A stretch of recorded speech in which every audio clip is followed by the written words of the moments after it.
नमस्कार दोस्तों, मैं हूं पंकज लड्डा। आज हमारा वीडियो हमारे एक सब्सक्राइबर की रिक्वेस्ट पे बना रहे हैं। साहन जी जो केरला से हैं, हमारी बुक 13 स्विंग ट्रेडिंग स्ट्रेटजी के टॉपिक पे बार बार पूछ रहे हैं कि ये 1+1 यानी 11, ये जो आपका टॉपिक है ये समझ में नहीं आ रहा है। तो आइए इसको वीडियो से जानने की कोशिश करते हैं। अगर आप अभी भी कंफ्यूज हैं कि मार्केट में पैसा एक सेक्टर से दूसरे सेक्टर में कैसे मूव करता है, तो ये वीडियो जरूर देखिएगा। पहला बेसिक फैक्ट, मार्केट में पैसा कभी भी एक सेक्टर में या एक जगह पर नहीं टिकता है। पैसा हमेशा बेटर अपॉर्चुनिटी को सर्च करने में मूव करता रहता है, और जब ये पैसा किसी एक दो स्टॉक्स में नहीं बल्कि पूरी इंडस्ट्री के को एक साथ लेके चलता है, जैसे टेलीकॉम, स्टील, बैंकिंग, आईटी या फार्मा, तो उसे हम कहते हैं कि सेक्टर रोटेशन हो रहा है या सेक्टर कौन सा चल रहा है। दुनिया भर में मार्केट्स के लिए क्लियर साइक्लिकल ट्रेंड है। कोई भी इंडस्ट्री हमेशा के लिए फेवरेट नहीं रहती है। कभी मेटल लीड करता है तो कभी बैंकिंग और कभी कुछ और, जैसे कि इस समय एआई और चिप स्टॉक्स है। और इंटरेस्टिंग बात है, पूरी इंडस्ट्री का ट्रेंड पहचानना किसी भी एक स्टॉक के मोमेंटम को ढूंढने से कई ज़्यादा आसान होता है। कौन सा सेक्टर चल रहा है आप बहुत इजीली पहचान सकते हैं। एग्जाम्पल लेते हैं, 2021 में कोविड के बाद में रिकवरी शुरू हुई तो स्टार्ट में सबसे पहले मेटल स्टॉक्स ने जबरदस्त सर्च दिखाया। कई तो एक साल में 3 गुना तक हो गए। जबकि पेंडेमिक के शुरुआती दिनों में सबसे ज़्यादा फेवरेट सेक्टर था फार्मा, क्योंकि ये मान के चल रहे थे कि फार्मा तो हमेशा, यानी कि दवाई तो हमेशा बिकती रहेगी। तो चाहे बाजार अच्छा हो या नहीं हो, चाहे लोग चाहे या न चाहे, लेकिन दवाएं तो बिकती रहेगी। और आज की बात करें तो आज डिफेंस सेक्टर में ग्रोथ है मेक इन इंडिया की वजह से। ये सारे एग्जांपल सिर्फ हिस्टोरिकल इलस्ट्रेशन है, किसी भी स्टॉक की रिकमेंडेशन नहीं है। क्वेश्चन ये उठता है कि आखिर इसका फायदा कैसे उठाएं। तो कंसिस्टेंटली उन इंडस्ट्री को वॉच कीजिए जो बेस्ट परफॉर्मेंस रही है। उस सेक्टर के सबसे बड़े प्लेयर को ढूंढिए और जिसकी अर्निंग्स में हाई ग्रोथ हो। जब भी हम बेस्ट प्लेयर की बात करते हैं तो सबसे बड़ा मार्केट कैपिटलाइजेशन नहीं है, सबसे बड़ा नॉन नहीं है, सबसे बड़े पर्सन का नहीं है, बल्कि जो हाईएस्ट अर्निंग देता हो उसे हम बेस्ट मानते हैं, बेस्ट स्टॉक मानते हैं, और प्राइस वॉल्यूम की एक्टिविटी बहुत ज़्यादा हो। एंट्री के लिए अच्छी टेक्निकल, यानी कि जब अपनी स्टॉक अपनी 10, 20 या 50 ईएमए की तरफ पुल बैक करे तो एंट्री लीजिए, और अब ट्रेंड के अंदर ही बेहतर प्राइस पर आप बेचने की कोशिश करिए। पुलबैक का मतलब क्या होगा कि जब इस जगह से बाजार थोड़ा सा पुलबैक आके नीचे आता है, जहां ट्रेंड लाइन चल रही है 10, 20, 50 की, उस जगह पर आप बाई करने की कोशिश कीजिए। यानी कि हम भी मान के चल रहे हैं कि जनरली कोई स्टॉक 10, 20, 50 के ईएमए पर एक्सपेंशियल मूविंग एवरेज पर सपोर्ट लेता है। अब क्वेश्चन ये आता है कि लीडिंग सेक्टर को कैसे पहचानें। इसके 5 तरीके हैं। पहला, इकोनॉमिक सिनेरियो, करंट कंडीशन पर अपडेटेड रहिए और पिछले कुछ महीनों में अच्छा परफॉर्म करने वाली इंडस्ट्रीज को पहचानिए।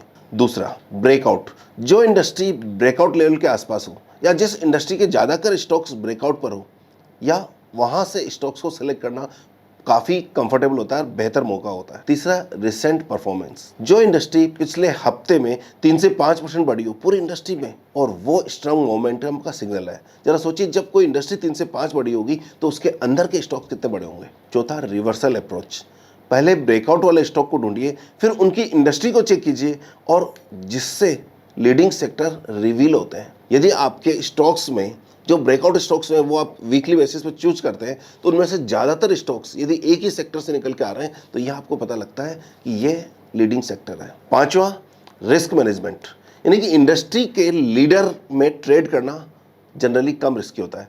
क्यों? क्योंकि जिस इंडस्ट्री में आप हों उसका जो मेजर ट्रेंड है बायर ट्रेंड के साथ अलाइन होते हैं, ब्रॉडर ट्रेंड के साथ आप अलाइन है। इसका मतलब कि आप जिस स्टॉक को बाई कर रहे हैं उस इंडस्ट्री में जनरली सब सारे स्टॉक्स एक तरफ ही मूव कर रहे हैं या तेजी की तरफ ही मूव कर रहे हैं, तो यहाँ प्रोबेबिलिटी ऑफ सक्सेस आपकी बढ़ जाती है। और इसीलिए हम कहते हैं कि सिर्फ एक स्टॉक को बाई करने की जगह उस इंडस्ट्री भी अच्छा परफॉर्म कर रही है तो ये मान के चलेगा कि ये 1 यानी कि इंडस्ट्री और 1 यानी कि स्टॉक दोनों अच्छा परफॉर्म कर रहे हैं, तो ये कहते हैं हम 1+1 यानी कि 11। एक और इंपॉर्टेंट पॉइंट, ट्रेंड के पीछे का डेटा भी देखिए। इंडस्ट्री ट्रेंड्स कभी कभी मिसलीडिंग हो सकता है, खासकर टेक्नोलॉजी में जहां हम हाइप बनते रहते हैं और बिगड़ते रहते हैं। इसलिए देखिए कि स्टॉक खरीद कौन रहा है। खासकर एचएनआई और एफआईज जब स्टॉक खरीद रहे हैं तो ये मान के चलिएगा कि ये इन्वेस्टर्स लॉन्ग टर्म पर्सपेक्टिव के लिए खरीदते हैं और एक रिपल इफेक्ट तैयार करते हैं, क्रिएट करते हैं, जिसका फायदा सेवी यानी कि एक साधारण सा स्विंग ट्रेडर आसानी से उठा सकता है। अब एंट्री और रिस्क की बात, नए 50 डे हाइज पर ब्रेकआउट होने वाली स्टॉक्स पर विचार कीजिए, या अप ट्रेंड में राइजिंग ईएमए की पुलबैक पर आप बाई कर सकते हैं, क्योंकि अप ट्रेंड पे जो भी मूविंग एवरेज होगा वो राइजिंग ही रहेगा। तो जब भी कोई स्टॉक इस राइजिंग मूविंग एवरेज के पुल बैक करके स्टॉक टूट कर या गिर कर इस मूविंग एवरेज के आसपास होता है तो वो सबसे बेस्ट और सबसे सेफेस्ट बाइंग लेवल हो जाता है। याद रखिए, रियल विनर्स अक्सर साइलेंस में शुरू होते हैं। जब तक चार्ट सीरियस परफॉर्मेंस नहीं दिखती है तो बज नहीं बनता, और यही बेस्ट विंडो है। मैं अक्सर एक बात कहता हूं कि आमतौर पर लोगों का ध्यान उस जगह होता है जिस स्टॉक्स में ज़्यादा वॉल्यूम होता है, ज़्यादा वॉलेटिलिटी रहती है। लेकिन आमतौर पर स्टॉक या सेक्टर कम वॉल्यूम पर जो ट्रेड कर रहे होते हैं, इसका मतलब ये हो सकता है कि उस पर ज़्यादा लोगों की नज़र नहीं है। ऐसे समय पे बड़े खिलाड़ी, बड़े ऑपरेटर्स, इंस्टीट्यूशनल इन्वेस्टर्स धीरे धीरे अपनी पोजीशन बनाते हैं और हाथ के सहारे से 100 200 500 स्टॉक्स जमा करते रहते हैं। और इन्वेस्टर क्या कर रहे होते हैं उसमें? इन्वेस्टर उस स्टॉक को बेच रहे होते हैं कि इसमें तो कोई वॉल्यूम ही नहीं है, इसको तो बेच देना ही ठीक है। और जब किसी स्टॉक में अचानक बहुत ज़्यादा वॉल्यूम दिखने लगे, यह इस बात का संकेत होता है कि लोगों का ध्यान बढ़ गया है और बढ़ी हुई वॉलेटिलिटी के कारण ट्रेडर्स उसमें सक्रिय हो गए। ऐसे माहौल में जब वॉल्यूम ज़्यादा होता है, वॉलेटिलिटी ज़्यादा होती है, तो एक्सपर्ट यानी कि पंटर्स इस लिक्विडिटी, इस वॉलेटिलिटी का फ़ायदा उठाकर अपनी होल्डिंग से बाहर निकलने की कोशिश करते हैं। तो यदि कोई स्टॉक्स लो वॉल्यूम में ट्रेड हो रहा है तो इसे अपॉर्चुनिटी की तरह देखना चाहिए। हालांकि केवल वॉल्यूम देखकर कोई निष्कर्ष निकालना ठीक नहीं है। हमेशा वॉल्यूम के साथ प्राइस एक्शन, डिलीवरी डेटा और दूसरे बहुत सारे इंडिकेटर्स हैं जिनका विश्लेषण करना भी जरूरी होता है। अब बात करते हैं हम मेन पॉइंट की, स्टॉप लॉस। इस ट्रेड में, इस तरह की ट्रेड में स्टॉप लॉस 3 से 4% का सेट कीजिए और हर ट्रेड में मैक्सिमम लॉस अपनी इक्विटी यानी कि अपनी कैपिटल का 1% रखिए। 1% कैपिटल का स्टॉप लॉस रखने का मतलब हो गया, यदि आप 4% स्टॉप लॉस रख रहे हैं तो इसका मतलब एटलीस्ट 20 से 25% से ज़्यादा एक स्टॉक में आप पोजीशन, स्विंग ट्रेडिंग की पोजीशन नहीं रख सकते। यदि आप 25% रखते हैं और 4% का स्टॉप लॉस रखते हैं तो आपकी पूरी कैपिटल का 1% आपका स्टॉप लॉस हो गया। यानी कि यदि एक ट्रेड में आपको नुकसान होता है तो पूरी कैपिटल का 1% ही आपको नुकसान होगा। रही बात एग्जिट के लिए, हॉट इंडस्ट्री में रेंज कॉन्ट्रैक्शन दिखने लगता है, स्टॉक्स पर फोकस कीजिए। स्ट्रॉन्ग टेक्निकल के साथ साथ शॉर्ट पीरियड में 50% तक भी ये मान के चलेगा इस तरह के गेन पॉसिबल है, इसलिए बहुत जल्दी भी मत करिए बेचने की। लेकिन दूसरी तरफ यदि कमजोर सेक्टर हो, कमजोर इंडस्ट्री हो, कमजोर स्टॉक हो तो वो 8 से 10% देती है, यानी कि जो आपका स्टॉप लॉस है उससे एटलीस्ट डबल तो आपका रिटर्न होना चाहिए। इसलिए सही मोमेंट पर एग्जिट करिए। यदि बहुत जल्दी कोई स्टॉक बहुत ज़्यादा बढ़ गया हो या 8 से 10% बढ़ गया हो तो ये मान के चलेगा रियल विनर हो सकता है। तो इसमें थोड़ा सा वेट करना भी लाजमी बन जाता है कि इसमें हम दो चीज़ का विशेष ध्यान रखते हैं। नंबर एक, सेक्टर भी बुलिश होना चाहिए और दूसरा स्टॉक भी बुलिश होना चाहिए, यानी कि स्टॉक के फंडामेंटल अच्छे हो और वो उस सेक्टर से हो जो इस समय फ्लेवर में हो या जो चल रहा हो। लेकिन अक्सर एक गलती लोग करते हैं कि राइट सेक्टर में गलत स्टॉक ले लेते हैं। इसलिए जब आप दोनों सही समझते हैं, सही इंडस्ट्री, सही स्टॉक, ये कॉम्बिनेशन परफेक्ट कॉम्बिनेशन बनाता है और इसीलिए हम इस स्ट्रेटजी को 1+1 11 कहते हैं। अब मार्केट के फेजेस, कोई भी स्ट्रेटजी तभी काम करती है जब आप करंट फेजेस को पहचानते हैं। इसको यह आप ध्यान से रखिएगा। तो मार्केट अलग अलग ट्रेंड में काम कर रहा है। कभी आप देख रहे हैं कि रेंज बाउंड काम कर रहा है, कभी बुलिश होता है, कभी बेरिश होता है और कभी सपोर्ट पर ट्रेड कर रहा होता है। तो सबसे पहले हम देखते हैं बुलिश फेज में क्या होता है। बुलिश फेज में स्टॉक्स नए हाइज बनाते हैं, mid, small cap, large cap और यहाँ तक कि निफ्टी अपने 50 डे मूविंग एवरेज के ऊपर ट्रेड कर रहे होते हैं। यहाँ आईपीओ बहुत ज़्यादा आ रहे हैं, वॉल्यूम ब्लास्ट हो रहे होते हैं, ब्रेकआउट्स हो रहे हैं और रिस्क कैपिटल ऐसे टाइम पर हमें आधा से 1% रख सकते हैं, यानी कि 1% से ज़्यादा हमारे पूंजी का रिस्क में नहीं डालना है। दूसरा फेज होता है रेंज बाउंड, जब बाजार सपोर्ट पे लेना और रेजिस्टेंस पे बेचने वाला तरीका कहलाता है, जिसे हम कहते हैं कि मार्केट एक डिफाइंड रेंज में ट्रेड कर रहा है।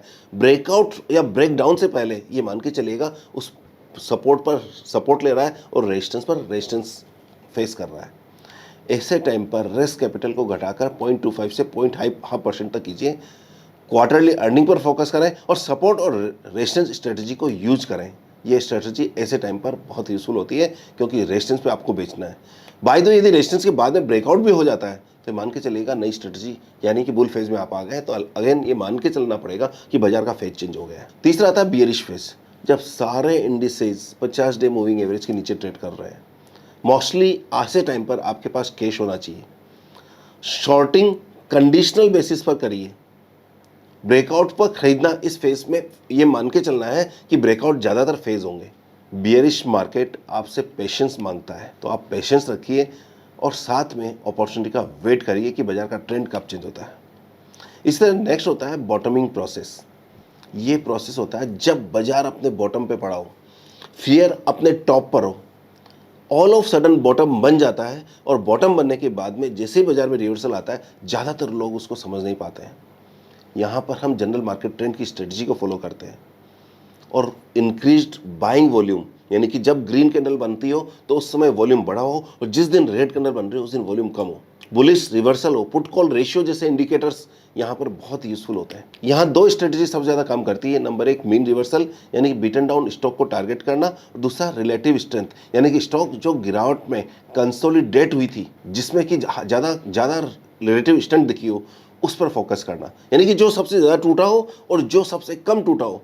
ये दोनों सेक्टर ऐसा होते हैं जहां पर probability of getting return highest हो जाता है। रीजन की जो सबसे ज़्यादा टूटा है तो रिलीफ रिलीज में वो सबसे ज़्यादा बढ़ेंगे, और जो बिल्कुल नहीं टूटा है, बहुत कम टूटा है, मान के चलिएगा ये सबसे स्ट्रॉन्ग सेक्टर है। तो कुल मिलाकर इन सब बात का निष्कर्ष ये निकलता है कि आप अपने आप को बुल या बियर की मानने की जरूरत नहीं है, बल्कि आप अपने आप को ये मान के चलिए कि आप ट्रेडर हैं जिसका फोकस सिर्फ और सिर्फ पैसा बनाना है, न कि मार्केट के ट्रेंड में ये डिसाइड करना कि वो बुल है या बियर है। और आखिर में बात करूंगा माइंडसेट से रिलेटेड कुछ बातें, क्योंकि माइंडसेट ही आपको सक्सेसफुल ट्रेडर बनाती है। स्टॉप लॉस, ज़्यादातर लोग स्टॉप लॉस को एक नुकसान की तरह लेते हैं, लेकिन मैं स्टॉप लॉस को एक बाइक के ब्रेक की तरह लेता हूँ।